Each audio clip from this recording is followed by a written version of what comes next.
د نن ویډیو د سیکولریزم او لیبرلیزم باره کې ده.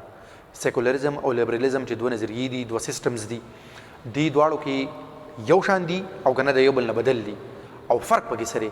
او چې خلک دا سیکولر او لیبرل یادوي نو د دې به هم اندازه کړو چې دا سیکولر چاته وایي او لیبرل چاته وایي.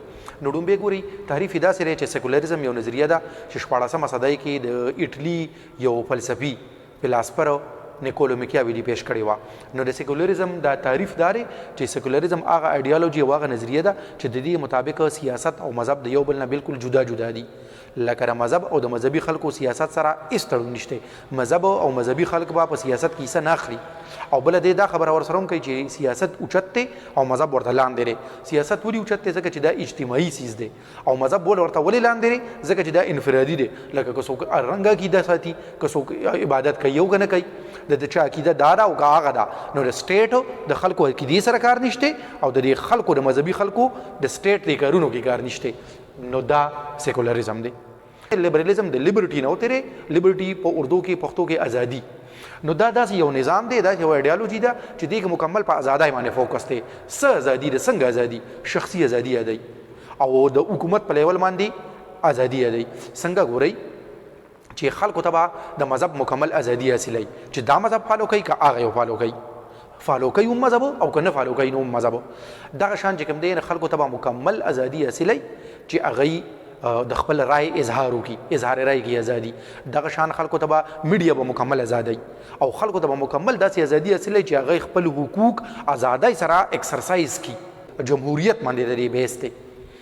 مذهب باره کې دا نظریه څه وایي او مذهب باره کې دا نظریه څه وایي. نو دلته کې مذهب باندې بین دی په سیاست کې. دلته کې چې کوم دی نه مذهب باندې بین نشته او دوی وایي چې مذهبي ازادي حاصله ده خلکو ته چې څنګه ما وایي چې هر یو مذهب فالو کوي او فالو کوي هم او نه فالو کوي نو دا نظریه ده. نو سیکولریزم یو نظریه ده، یو نظریه ده بس. لیبرلیزم یو نظریه نه ده بلکې دا د څه نظریو هغه مجموعه ده. لکه مطلب دا دی اټ از ا سیټ اپ آیډیاز. اوس دې ځای کې ګورئ د دې نه به تاسو پته ولګي چې سیکولر به څوک او لیبرل به څوک. دا چې څنګه چې زموږ ملک هم دا خبرې کوي که نه وایي چې د ملایانو په سیاست کې څه کار دی. لکه یو مثال یې دا دی چې ته چې روجي نیسې نو د یوې میاشتې په ځای 12 میاشتې ونیسه، خو که زه نه نیسم نو ما مه تنګوه. دا د سیکولر خلک چې کوم دی د دې داسې نظریې. مثال د لیبرل مثال به داسې موږ ورکو که نه چې لیبرل هغه سړی دی کوم سړی چې پښتون دی، مسلمان دی، خو په ښار کې پاتې کېږي او د کور زنانه چې کوم دي پرده نه کوي. نو چې اوس د د کور دا زنانه پرده نه کوي نو دا ګناه خو دی، خو په دې باندې دې څه کافر کېږي خو نه که نه. نو اوس آیا په مسلمانانو کې پښتنو کې داسې خلک نشته؟ شته که نه. نو دې خلکو ته لیبرل وایي، آزاد خیاله.